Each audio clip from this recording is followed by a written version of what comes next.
Hey y'all, so I'm about to seal this desk behind me.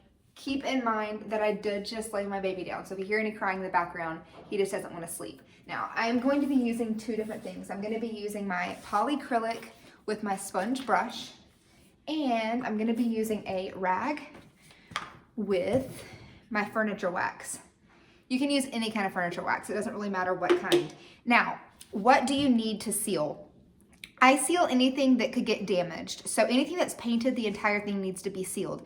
The higher touch, the more important sealing is. So for instance, on this one, I'm going to be sealing the top of polycrylic. That is the most effective way to seal something, the most long-lasting way to seal.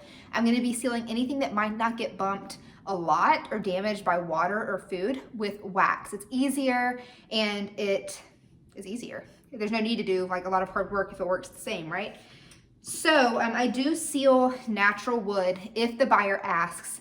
I leave it up to them because no matter what method you use to seal wood, like raw wood, like this, it's gonna slightly darken the color of the wood. So keep that in mind. It will slightly darken the paint, but very, very little. Polycrylic does not yellow paint, so that's important to keep in mind. Now, always wipe down your piece before you seal, just in case any fuzzes, hair, anything like that got on the surface. I always use a sponge brush when I am doing polycrylic. So let's take it over here. Never shake it, stir it. Shaking it causes bubbles. So I've got it open, set it on it. And you always want to let your paint dry before you seal. Give it as long as you possibly can. I actually painted this piece weeks ago, but I don't typically wait that long. I typically wait like a day, but the longer you wait, the better. Now I've already wiped this piece down. I sanded after the last coat with a high grit. Now, I'm gonna make sure you get everything off that brush.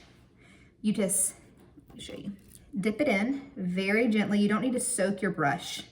Just a little bit of polycrylic. And then you start on one edge. You want to keep everything going in one direction. Now you can go back and forth, but your last brush needs to be in one direction. You want to do however many coats you need to truly protect your piece. For instance, if it's a dining room table, you need to do potentially up to 5 coats of polycrylic. Keep it all going in one direction.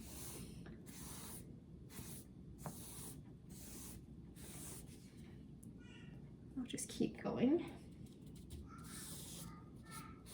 I've gotten by with 1 coat on many pieces. I'll probably do 1 or 2 on this one on the top and then wax the rest. As you can see, there is a slight difference in the color now, but that is going to fade. Whenever it's wet, it looks a lot more intense than it actually is. Now, keep in mind, right now, all these spots that I'm overlapping, they're gonna show more streaky. So at the end, I'm gonna go through and do one last huge stroke over the entire line so that it looks more seamless.